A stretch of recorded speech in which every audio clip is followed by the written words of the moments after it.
The first thing my father said after I answered the phone was, "The bank's taking the house. What did you do?" His voice was sharp with panic, stripped of the cold authority he had used on me my whole life. In the background, I could hear my mother crying. Papers rustled. A television blared somewhere in the house. I remember smiling. Not because I was happy. Not because revenge had ever been something I dreamed about. But because for the first time in 42 years, Frank Reeves sounded afraid, and I wasn't the one standing there shaking. I quietly ended the call. Then I looked through the window of my motel room at the gray Virginia morning and let myself remember how all of it had started. It had begun exactly 1 week earlier. At 5:03 on a Monday morning, someone started pounding on my apartment door hard enough to rattle the brass unit number screwed into the frame. I woke instantly. 20 years in Army intelligence teaches you to wake fast. For a moment I thought I was back in Afghanistan, half asleep in a plywood bunk, while incoming alarms screamed through the dark. My heart slammed against my ribs before my mind caught up with where I was. Fort Belvoir, Virginia. Officer housing. Stateside. Safe. Then the pounding came again. Major Reeves Military Police, open the door. I was already out of bed, my bare feet cold against the hardwood floor. My apartment was neat, everything exactly where it belonged. Habit, discipline, order had shaped my life for more than 2 decades. I threw on a robe and opened the door. 2 MPs stood there in full uniform. Behind them was a man in civilian clothes holding a leather folder. The older MP avoided my eyes. That was my first warning. The civilian introduced himself as Special Agent Thomas Keating with Army Criminal Investigation Division. "Major Abigail Reeves," he said, his voice clipped and formal, "you are being placed under immediate administrative suspension, pending investigation into unauthorized access and transfer of classified financial intelligence records." For a moment the words didn't register. Unauthorized access. Transfer. I stared at him. There has to be some mistake. I'm afraid not. He handed me papers. Legal language blurred across the page. My security clearance was suspended effective immediately. My command authority was revoked pending investigation. I was prohibited from entering secure facilities or accessing military systems. It felt unreal, like hearing details from someone else's life. I had spent 21 years building my career. West Point. 2 overseas tours? Bronze Star. Countless nights under fluorescent lights tracking financial trails through hostile networks. And now some stranger was standing in my doorway dismantling all of it before sunrise. "I want my JAG representative." "You'll have one by 800. The younger MP shifted uncomfortably. He knew me. I recognized him too, Private Morales, fresh-faced kid from Texas. I'd once helped him get emergency leave when his father had a stroke. Now he stood there while another man confiscated my government-issued laptop and credentials. That was how quickly dignity can vanish. By 6:30, the rumors had already started. Military communities are small. News moves faster than wildfire. By 7, I had 3 texts from officers asking if the allegations were true. By 8, silence. No one wants proximity to disgrace. I sat in my apartment until 10, staring at my blank television screen. Then I did the one thing I hadn't done in years. I drove to my parents' house. They lived in Columbia, Maryland, in the same neat colonial home where I'd grown up. White shutters, blue hydrangeas, American flag hanging proudly from the porch. Frank Reeves believed deeply in appearances. A polished lawn meant discipline. Pressed shirts meant respectability. Children who succeeded reflected well on their parents. Children who stumbled were an embarrassment to be corrected. I had spent most of my life trying to earn his approval. Even West Point hadn't fully done it. He'd shaken my hand at graduation and said, "Not bad." That was the closest thing to pride I'd ever received. I pulled into their driveway just after noon. For a second, sitting there with my hands gripping the wheel, I was 16 again, hoping home would feel safe. I rang the bell. My mother answered. Elaine Reeves looked smaller than I remembered, softer somehow, her silver hair pinned neatly back. The moment she saw my face, her expression changed. Fear. Not concern. Fear. "Abby." "Mom, I need to talk to Dad." She hesitated. Then my father appeared behind her. Frank Reeves looked exactly as he always had, straight-backed iron gray hair, crisp button-down shirt tucked neatly into pressed slacks. Even retired, he dressed like the world was watching. His eyes landed on me, then narrowed. I saw the news. It isn't true. Military police don't show up for innocent people. I stared at him. Dad, I'm being framed. He folded his arms. You've brought enough shame to this family. The words landed harder than I expected. My mother looked down. Not defending me. Not saying my name. Just looking down. Then my father said the sentence I will never forget. Don't drag our family name down with you. I laughed once, sharp and disbelieving. Are you serious? Without answering, he stepped outside and dropped my old deployment duffel bag onto the porch. I stared at it. What is this? We cleared out the things you left here. Confusion hit me first. Then dread. I reached for my phone and opened my banking app. Balance $413.72. I froze. Number. No. The account had held nearly $80,000. Savings from deployments. Combat pay. Years of careful planning for retirement. My father had co-signed emergency access years ago before my first deployment in case something happened overseas. I looked up at him, my pulse roaring in my ears. You emptied my account. We protected family assets from seizure. My mouth went dry. That was my money. It was under our family name. Then he looked me straight in the eye and said, calm, as if discussing weather. Never use our family name again. My mother began crying quietly behind him. But she said nothing. And somehow that hurt more. I picked up my duffel. No shouting. No pleading. Military training teaches control. So I turned and walked back to my car. I drove south until Maryland disappeared in the rearview mirror. By nightfall, I checked into a roadside motel off I-95 with faded floral bedspreads and humming fluorescent lights. And for the first time since I was 18 years old, I had nowhere to go. That was the night I realized something harder than betrayal. Sometimes the people who abandon you were never really standing with you at all. The motel room smelled faintly of bleach and stale cigarette smoke. That smell stayed with me all week. Even now, months later, I sometimes catch a trace of disinfectant in a hospital hallway or an airport restroom, and I'm right back there sitting on the edge of that sagging mattress with my army duffel at my feet, staring at a future that had gone blank overnight. The first morning after my parents threw me out, I woke before dawn out of habit. For 21 years, reveille had been my clock, whether I was stationed in Virginia, South Korea, or halfway across a desert under blackout conditions. My body still expected purpose at 0500. Instead, there was only silence. No command schedule. No secure briefings. No morning reports waiting in my inbox. Just the buzz of the motel's ancient air conditioner and the sick feeling that my life had been paused by someone else's hand. I sat up slowly and reached for my phone. Nothing. No messages from command. No texts from colleagues. No calls from my parents. The isolation felt surgical, as if every thread connecting me to the world had been cut cleanly at once. For a while, I simply sat there and listened to the traffic passing on Interstate 95 beyond the window. Then discipline took over. I showered. Pressed my civilian clothes as neatly as I could. Made the bed. Small things. Order is often the only defense against panic. At 800 sharp, my temporary legal liaison called. Captain Laura Kim, Judge Advocate General's Corps. Her voice was professional but kind. Major Reeves, I've reviewed the preliminary allegations. And, a pause. This is unusual. That got my attention. How unusual. The access logs show your credentials authorized financial intelligence transfers at 02:17 hours last Thursday. I was asleep in my quarters.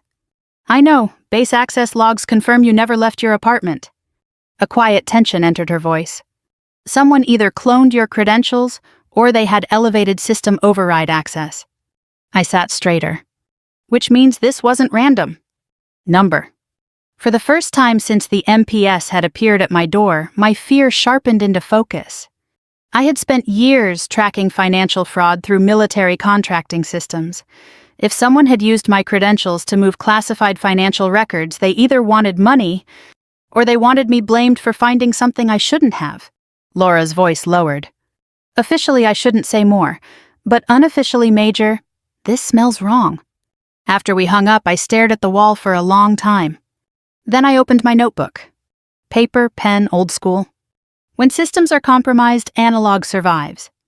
I began writing every case I'd touched in the last 6 months. Defense vendors. Logistics contractors. Supply chain discrepancies. Payment irregularities. Halfway down page 3, one name stopped me cold. Redstone Federal Logistics. 3 months earlier, I had flagged unusual transaction layering through their overseas subcontractors. Nothing dramatic at first glance, just enough inconsistency to suggest laundering if someone knew where to look.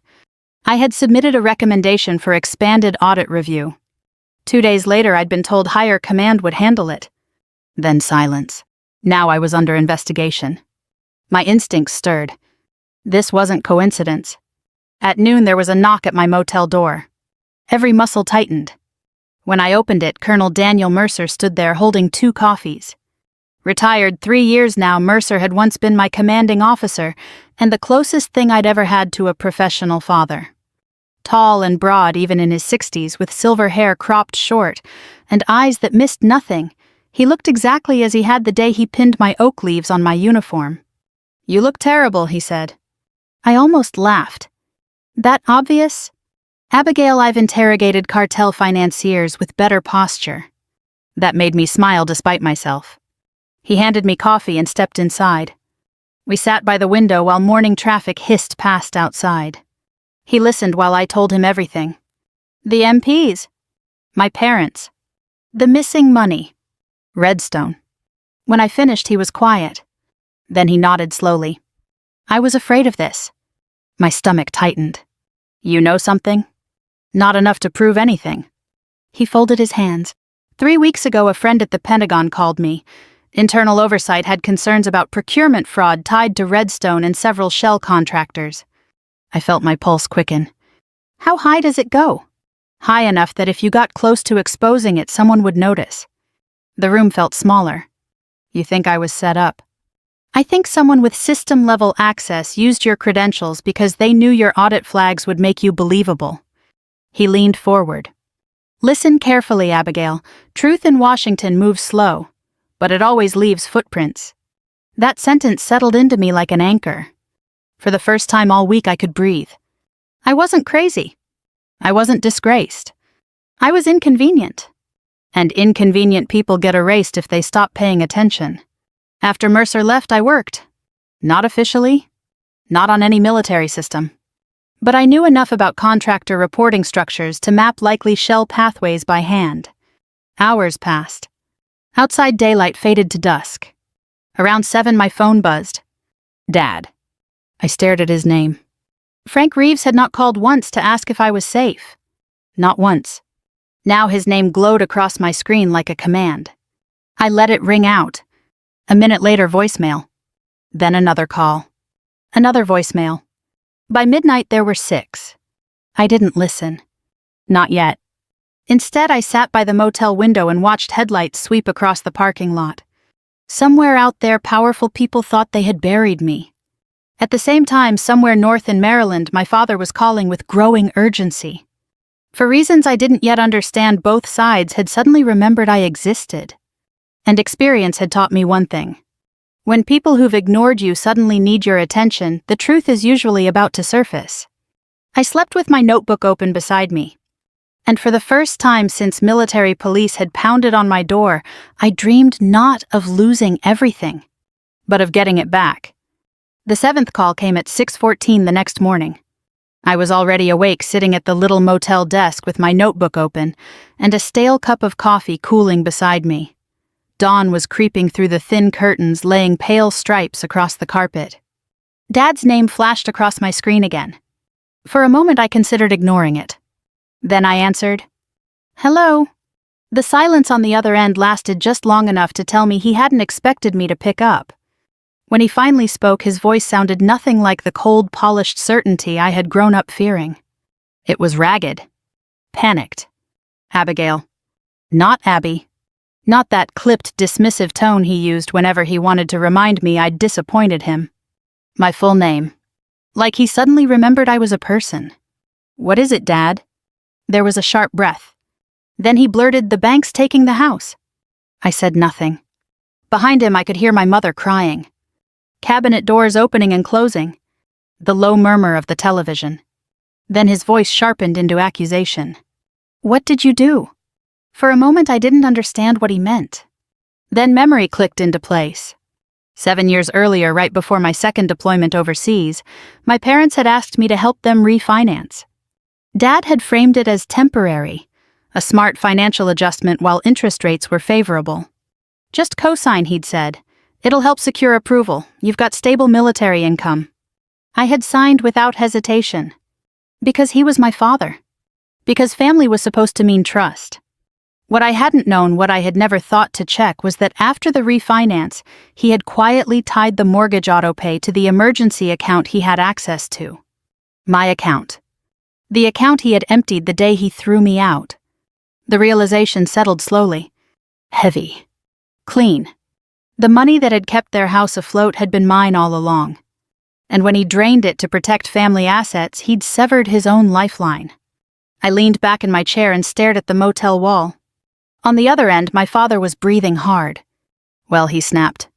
For most of my life, that tone would have sent adrenaline through me, the reflexive need to explain, obey, fix whatever he believed I had broken. But something inside me had shifted on that porch in Maryland. Some old chain had finally snapped. I smiled. Not cruelly. Not triumphantly. Just with the quiet recognition of truth finally arriving exactly where it belonged. Then I ended the call. No speech. No accusation. No explanation. Just silence. The phone buzzed again immediately. I muted it and set it face down. Outside, the Virginia sky was turning gold with sunrise. For the first time in days, I felt calm. Not vindicated. Not healed. Just clear. Some lessons don't need to be taught with anger. Reality usually handles that part just fine. I showered, dressed, and walked across the motel parking lot to the little diner next door. The waitress, a woman in her 60s named Sharon, had started recognizing me by then. She poured coffee before I even sat down. "Rough week." I gave a tired smile. "You could say that." She nodded like she understood more than she asked. That's something I've always admired about older Americans. The best of them know when kindness matters more than curiosity. I was halfway through my eggs when the television above the counter switched from local weather to national news. The headline froze me in place. "Pentagon Procurement Fraud Investigation Expands." The anchor's voice sharpened. "Sources inside the Department of Defense now confirm widening inquiries into financial irregularities tied to Redstone Federal Logistics and affiliated contractors." My pulse kicked. Sharon noticed. "You okay, honey?" I didn't answer. On-screen file footage rolled of Redstone executives entering a federal building. Then my own photograph appeared. My official army portrait. The diner went very still. The anchor continued. Earlier reports suggested Major Abigail Reeves was under investigation for unauthorized system access. New information indicates Reeves may instead be central to uncovering the fraud itself. The room blurred for a second. I gripped the edge of the booth. The anchor kept speaking. "Military investigators are now examining evidence that Major Reeves's credentials were duplicated by senior systems administrators linked to contractor oversight offices." A man at the counter turned and stared at me. Recognition dawned. I stood slowly. Then my phone exploded with notifications. Texts. Voicemails. News alerts. 27 missed calls. Most from numbers I knew. Former colleagues. Reporters. And my parents. The phone rang again. Dad. I let it ring. Again. Again. Then voicemail. I listened. His voice had changed. Gone was the accusation. Gone was the command. Now there was something almost unrecognizable. Fear and shame. "Abby," he said quietly, "please call us back. We didn't know." I stared at the message long after it ended. Then Colonel Mercer called. His voice was steady. They've arrested 2 oversight officials and frozen Redstone assets. I closed my eyes. It's over. Not quite. A pause. Then warmth entered his tone. But your name's been cleared, Major, officially. For a moment I couldn't breathe. 21 years of service. A lifetime spent proving myself. And now, in one sentence, my honor had been returned. I thought I'd feel triumph. Instead, I felt grief. For the child who had spent decades chasing her father's approval. For the woman standing on that porch while her family turned her away. For all the years I had mistaken endurance for love. Mercer spoke again. You all right? I looked out the diner window at the brightening Virginia morning.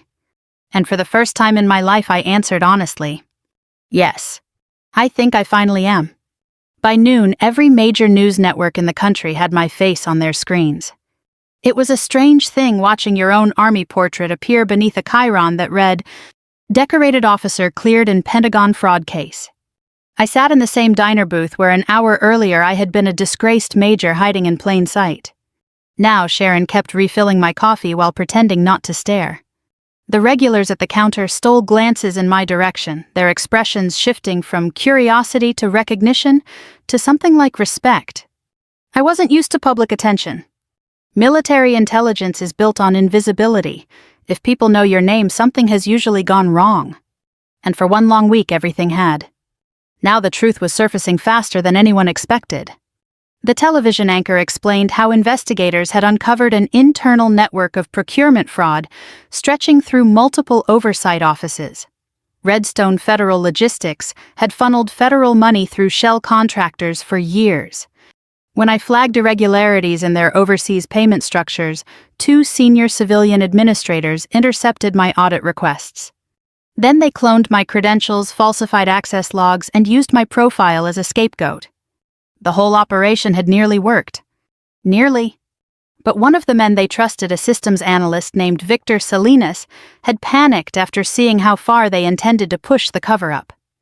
He had turned state's evidence before dawn. His testimony had broken everything open. By 11:30 that morning, federal agents had made arrests in Arlington and Washington. By noon, my suspension was formally lifted. At 12:14, my commanding general called personally. Lieutenant General Howard Whitaker was not a man known for softness. He had spent 37 years becoming exactly the kind of officer history books remember. His voice came through measured and precise. Major Reeves. Sir. A pause. Then, you have my apology. The words landed harder than I expected. I appreciate that, sir. No, he said quietly, you deserved better. I stared at the motel wallpaper while emotion tightened my throat. That was the thing about real leadership. It doesn't hide behind rank when it's wrong. Whitaker continued. You'll report to Fort Belvoir at 800 tomorrow in full dress uniform. There will be a formal reinstatement and commendation. Yes, sir. Another pause. Then his tone softened. Well done, Major. The line clicked dead. For several moments I simply sat there holding the phone. 21 years of service had taught me that praise from men like Whitaker was rare and carefully earned. But all I felt was tired. Deep down tired. The kind that settles into your bones after surviving something your mind still hasn't caught up to. The next call came 3 minutes later. Mom. I let it ring. Then voicemail. Her voice was shaking. Abby, sweetheart, please call us. We were wrong. We didn't understand. A sob interrupted her. Then the message ended. I closed my eyes. The old ache rose instantly. That familiar pull to comfort her. To smooth over pain. To become the capable daughter who fixed everyone else's mistakes. But another voice quieter and stronger rose beside it. You do not owe people immediate access just because they suddenly regret hurting you. That truth felt foreign. Almost rebellious. And yet it steadied me. The calls continued all afternoon. Dad. Mom. Dad again. A text. Please, we need to talk. Another. The foreclosure notice was a mistake. There's more going on. Please call. I ignored them all. At 5 that evening, Colonel Mercer arrived at the motel. He wore jeans and a navy polo shirt, but somehow still looked like he was conducting command inspection. He handed me a garment bag. Inside was my dress blues. Pressed perfectly. Every ribbon aligned. Every insignia polished. I looked up. You had these cleaned, he shrugged. Thought you might need them. That nearly broke me. Not because of the uniform. Because he had noticed what I needed before I asked. That kind of quiet care still catches me off guard. Mercer sat across from me. You heard from your parents? I nodded. And, I don't know. He was silent for a while. Then he said something I've carried with me ever since. Abigail, forgiveness and access are not the same thing. I looked at him. He folded his hands. You can forgive someone someday and still refuse to let them keep hurting you today. The words settled somewhere deep. I thought about my father standing on that porch. About my mother looking away. About 20 years of trying to become enough for people who only measured worth by usefulness. And for the first time I considered a possibility I had never allowed myself before. Maybe I didn't need their approval to belong to myself. That night alone in the motel room, I carefully hung my uniform on the closet door. The dark blue fabric caught the yellow lamplight. Brass buttons gleamed. Rows of ribbons marked 2 decades of service, sacrifice, and endurance. For years I had worn that uniform hoping my father might one day see it and understand my worth. Now I understood something better. Its value had never depended on his recognition. At 7:42 the phone rang again. Dad. This time I answered. He inhaled sharply. Abigail. His voice sounded smaller than I had ever heard it. I said nothing. Then he spoke the words I never thought Frank Reeves would say. I was wrong. Silence stretched between us. Then quietly, I should have trusted my daughter. Something inside me shifted. Not healed. Not whole. But softened. And for the first time since this began, I wondered if shame had finally reached him the way fear never could. I didn't forgive him that night. But I listened. And sometimes listening is the first crack where grace begins to enter. The next morning I stood in front of the motel mirror and buttoned my dress blues, one careful fastening at a time. The motions were automatic. Precise. Familiar. For 21 years this uniform had marked every turning point of my adult life. Promotions. Deployments. Funerals. Homecomings. Victories no civilian would ever hear about. And now somehow it marked this too. Reclamation. I adjusted the ribbons across my chest and looked at my reflection. The woman staring back looked older than she had 2 weeks earlier. Not physically. Something deeper. As though betrayal had burned away the last traces of someone who still believed love could be earned through performance. Outside, Virginia's early sunlight spilled across the motel parking lot. Colonel Mercer was waiting beside his truck, coffee in hand. He looked me over and gave one sharp nod. About time the Army remembered who you are. That made me smile. The drive to Fort Belvoir was quiet. Mercer understood the value of silence. Older soldiers know that some moments deserve room to settle. When we reached post, military police waved us through the gate with formal salutes. A week earlier, another set of MPS had stripped my authority at my apartment door. Now those same gates opened to welcome me back. Life has a way of restoring balance when truth finally catches up. The ceremony was held in the command auditorium. Nothing extravagant. 100 seats. Flags arranged at the front. Rows of officers and civilian staff already seated when I entered. The room rose as one. For a moment I stopped walking. I hadn't expected that. General Whitaker stood near the podium. He met my eyes and gave the slightest nod. It wasn't ceremony. It was respect. I moved forward and took my place. The general's remarks were brief and direct. He spoke about duty, integrity, the cost of institutional failure when good people are doubted too quickly. Then he turned toward me. Major Abigail Reeves acted exactly as an officer should. Her vigilance exposed one of the most serious procurement fraud operations this command has seen in decades.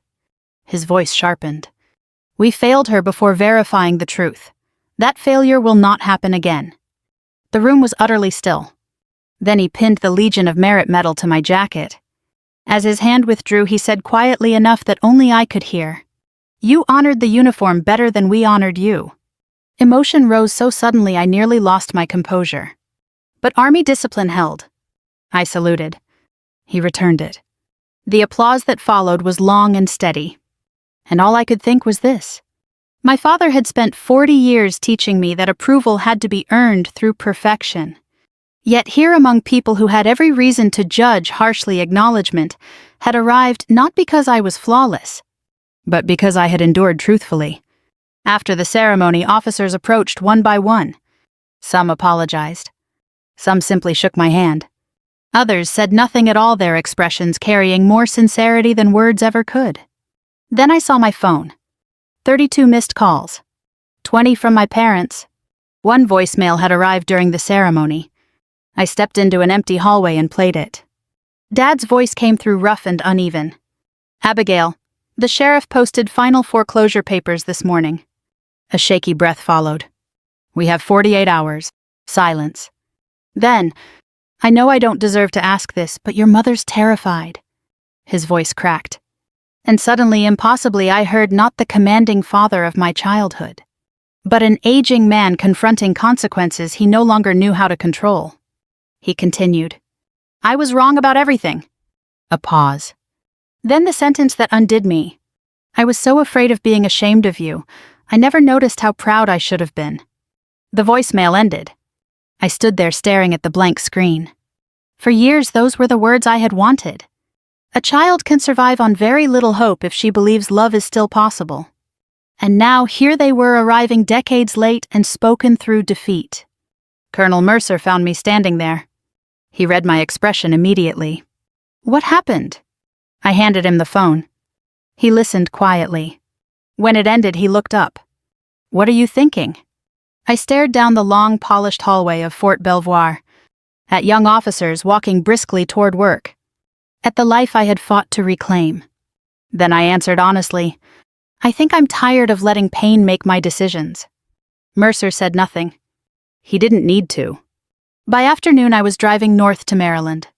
The highway stretched ahead beneath a pale autumn sky. Every mile carried memory. Family road trips. High school debates with my father. The long drive home after West Point graduation when he had said, not bad, like it was praise enough to last a lifetime. By the time I pulled into my parents' driveway, dusk had settled. The foreclosure notice was taped to the front door. The American flag still hung neatly from the porch. But the house itself looked smaller somehow. Fragile. Like pride had been the only thing holding it upright. I stepped out of the car. And for the first time in my life, I approached that front door with nothing left to prove. The porch light was already on when I walked up the front steps. For a second, my hand hovered over the same brass doorbell I had pressed a week earlier. That morning, I had stood here frightened, disgraced, and desperate for comfort. Tonight, I stood here restored. Not because the army had cleared my name. Not because the uniform on my shoulders carried fresh recognition. But because somewhere between losing everything and getting it back, I had stopped measuring my worth by whether this door opened for me. I pressed the bell. Footsteps shuffled inside. Then the door opened. My father looked smaller than I remembered. Frank Reeves had always filled a room through sheer force of certainty. Even in retirement, he carried himself like a man who believed control was his birthright. That certainty was gone now. His shoulders sagged. His neatly combed gray hair looked thinner. The skin beneath his eyes had hollowed into shadows. And when he saw me standing there in full dress blues, his face folded in on itself. For a long moment, neither of us spoke. Then he stepped aside. Please come in. The house smelled exactly as it had my entire childhood lemon polish old books and my mother's lavender hand soap. The familiarity hit harder than I expected. Memory is a strange thing. It can ache even when attached to pain. Mom stood in the living room near the fireplace, twisting a handkerchief between trembling fingers. The moment she saw me, tears spilled down her cheeks. Abby. I gave a small nod. Not cold. Not warm. Simply present. She crossed the room and stopped a few feet away as though uncertain she had the right to come closer. That hurt more than anger would have. Because it meant she knew what she'd done. We sat in the living room where I had opened Christmas gifts as a child and studied for SAT exams under my father's stern supervision. Now silence filled every corner. Finally, Dad spoke. The bank accelerated the foreclosure after Redstone's assets were frozen. I frowned. What does Redstone have to do with your mortgage? His expression tightened. Then shame darkened his face. Years seemed to settle into him all at once. He looked suddenly old. 3 years ago, he said quietly, I invested our retirement funds with a private equity group. A sick feeling stirred in my stomach. He kept going. They promised stable returns, conservative growth. They were backed through Redstone affiliates. Of course they were. Contractor shell money laundering often flowed through respectable-looking retirement instruments. For older investors, it was a familiar trap trust, the polished men with brochures and percentages. Dad stared at his hands. When your account became accessible, I used it to cover our mortgage while waiting for the investments to recover. I felt something inside me go still. Not rage. Not even shock. Just clarity. For years, he had quietly depended on my money while presenting himself as the provider. The man who had lectured me about responsibility had been surviving on my sacrifices while calling it family stewardship. Mom's voice broke through. I knew some of it. I looked at her. She wept openly now. I told myself he'd fix it. I told myself families help each other. But I knew it wasn't right. There it was. The truth at last. Not monsters. Not villains. Just frightened people whose pride had slowly made cowards of them. Dad looked up at me then, and his voice cracked. I emptied your account because I panicked. He swallowed hard. When the military investigation hit the news, I thought everything would be seized. I thought if I protected what was left. What was left, I asked quietly. He flinched. The question hung there. What was left after years of taking from a daughter he had never truly seen? Tears filled his eyes. The sight stunned me. Frank Reeves did not cry. Not when his own father died. Not when Mom survived breast cancer. Not when I deployed to Afghanistan. But now tears slipped down his face unchecked. And he whispered the words I never thought I would hear. I threw away my child to save a house and still lost both. The room went silent. I looked at this man who had shaped so much of my life through absence disguised as discipline. And for the first time I saw him clearly. Not as the giant whose approval I had chased. Not as the judge whose standards defined me. Just an aging man who had spent his life worshipping control until it cost him the very people he meant to protect. And suddenly I pitied him. Real pity. Not contempt. Not triumph. Mercy. I stood. Both of them looked up frightened I was leaving.